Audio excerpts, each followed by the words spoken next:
Assalamualaikum warahmatullahi wabarakatuh. Hai teman-teman, perkenalkan nama aku Rena Fitriana dari Sekolah Tinggi Ilmu Ekonomi Ekuitas, Prodi S1 Akuntansi, kelas reguler sore A. Di sini aku mau ngejelasin tentang teori etika. Tapi aku nggak sendiri nih, aku bareng sama teman aku. Perkenalkan, nama saya Cynthia Maharani. NPM saya C112001. Di sini saya bersama rekan saya ingin menjelaskan tentang apa itu etika. Etika itu berasal dari kata bahasa etimologi. Etika berasal dari bahasa Yunani, yaitu ethos, yang berarti adat, tradisi, atau karakter yang memandu sebagai kelompok atau budaya tertentu.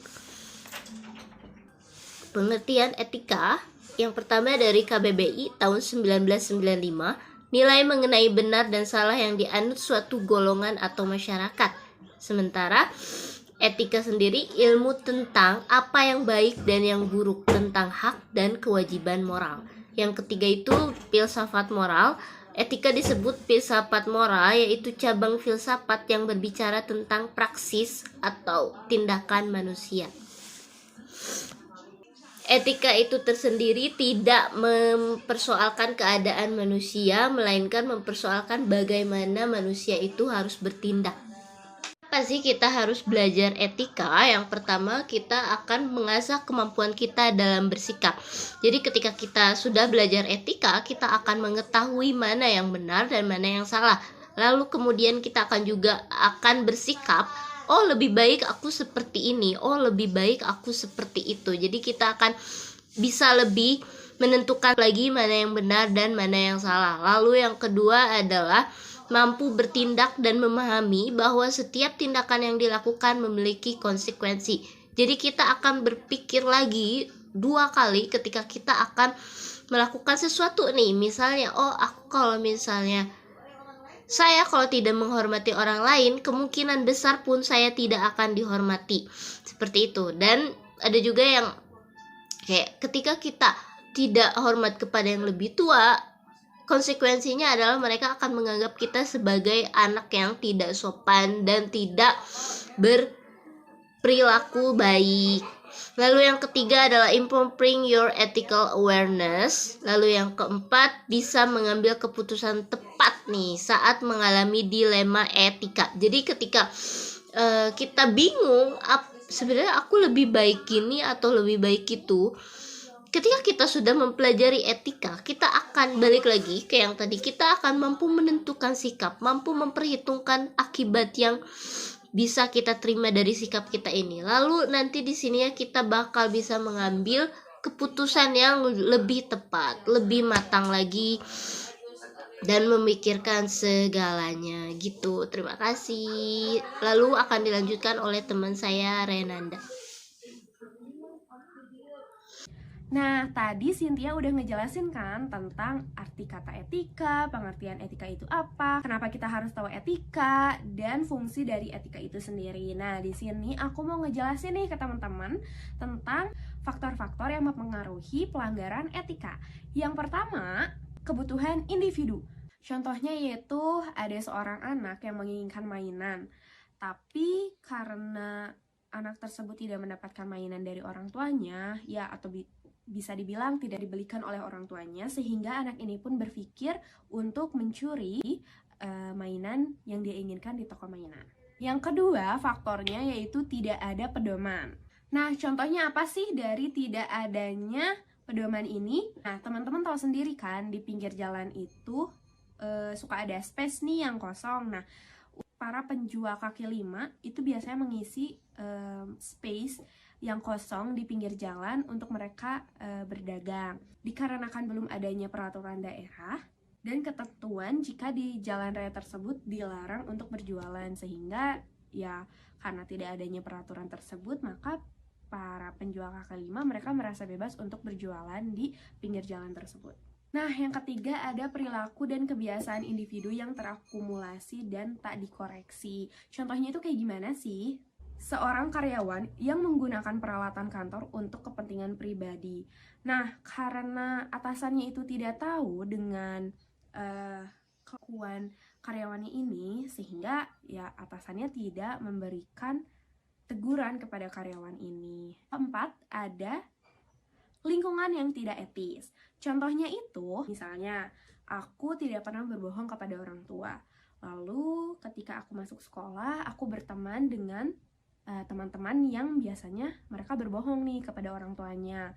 Nah, pada suatu ketika temanku ini mengajak aku bermain.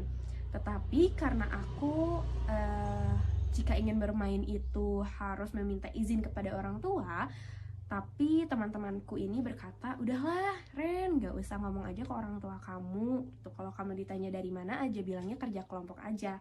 Nah, di sini aku berpikir kayak, oh ya udahlah, aku berbohong aja kali ya ke orang tua aku. Aku tidak meminta izin dulu kepada orang tuaku. Nah, sehingga lama-kelamaan karena aku merasa, oh nggak apa-apa nih ya, kayaknya aku berbohong beberapa kali ke orang tuaku, ya karena orang tua aku pun tidak mengetahui hal tersebut. Nah, karena hal tersebut, lama-kelamaan nih teman-teman aku ini membawa aku ke lingkungan yang tidak etis, seperti itu. Yang awalnya aku tidak pernah berbohong kepada orang tua karena bermain dengan mereka, sehingga membuat aku menjadi terbiasa untuk berbohong kepada orang tuaku. Yang terakhir ada perilaku dari komunitas. Nah, ini mungkin mirip-mirip lah ya sama lingkungan yang tidak etis.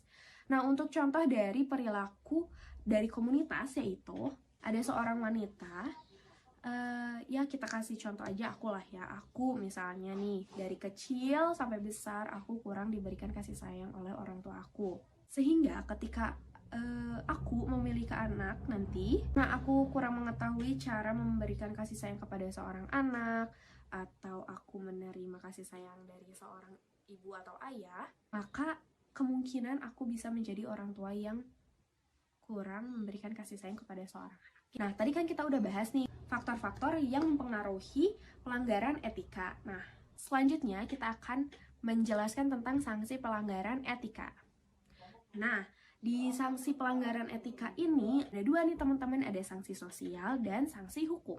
Yang pertama, untuk sanksi sosial, skalanya itu relatif kecil. Nah, biasanya ini tuh dipahami sebagai kesalahan yang dapat dimaafkan. Misalnya ada seorang pengendara, dia tidak sengaja menabrak pengendara lain, nih, contohnya menabrak mobil. Lalu pengendara yang menabrak mobil ini memberikan uang sebagai ganti rugi atas kerusakan mobil yang telah dia tabrak. Sehingga permasalahan yang terjadi diselesaikan berdasarkan keputusan bersama.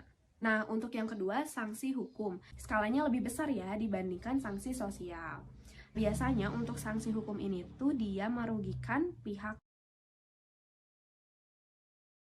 lain. Nah, contohnya itu seperti seorang anggota pemerintah, dia korupsi, sehingga dia diberikan sanksi oleh pihak berwenang seperti pihak kepolisian dan hakim. Nah, selain dari sanksi faktor-faktor, etika juga memiliki jenisnya teman-teman.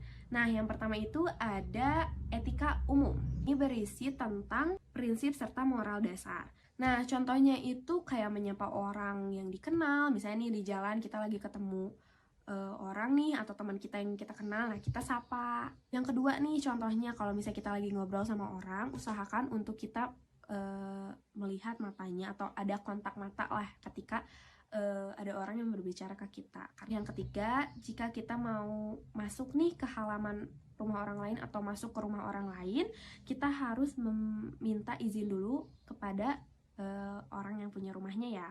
Untuk yang keempat, tidak membuang sampah sembarangan. Nah, untuk contoh yang kelima, mengucapkan permisi dan membungkukkan diri ketika lewat di depan orang yang lebih tua. Lalu, selain etika umum, ada juga etika khusus atau terapan. Etika khusus dibagi jadi dua nih. Ada etika individual dan ada etika sosial. Nah, contohnya untuk etika individual itu dia buang angin sembarangan ketika di umum. Terus menguap, lalu bersendawa, seperti itu contohnya. Nah, untuk etika sosial nih, itu lebih ke contohnya bertegur sapa dengan orang yang kita kenal. Misalnya kita lagi di jalan nih, ketemu sama orang yang kita kenal, kita haruslah bertegur sapa seperti itu. Nah, tadi kan kita udah ngejelasin nih tentang jenis-jenis etika. Lanjut, aku bakalan jelasin tentang etika dan etiket. Apa sih perbedaan atau persamaan dari etika dan etiket? Nah, etika berarti moral dan etiket itu sopan santun. Nah, lalu ada persamaannya nih antara etika dan etiket. Etika dan etiket menyangkut perilaku manusia. Istilah tersebut dipakai mengenai manusia, tidak mengenai binatang, karena binatang tidak mengenal etika dan etiket. Nah, dua-duanya mengatur perilaku manusia secara normatif. Artinya, memberi norma bagi perilaku manusia dan dengan demikian menyatakan apa yang harus dilakukan dan apa yang tidak boleh dilakukan. Justru karena sifatnya normatif, maka kedua istilah tersebut sering dicampur adukan. Nah, segitu aja teori etika yang bisa aku sampaikan. Terima kasih nih teman-teman yang udah nonton video ini. Wassalamualaikum warahmatullahi wabarakatuh. Dadah!